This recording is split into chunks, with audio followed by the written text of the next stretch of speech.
Hey guys, welcome back to another tutorial video. In today's video I'll show you how to fix the Okta Verify has stopped working error.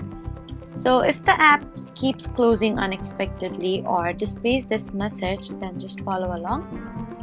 First, restart your phone and try opening the app again. Next, check for updates to both the Okta Verify app and your phone's operating system.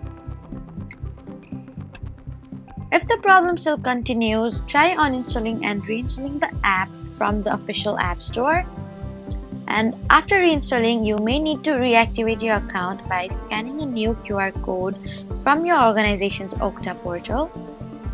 And if you no longer have access to your activation code or can't sign in, then you need to contact your IT administrators so they can reset your Okta Verify enrollment.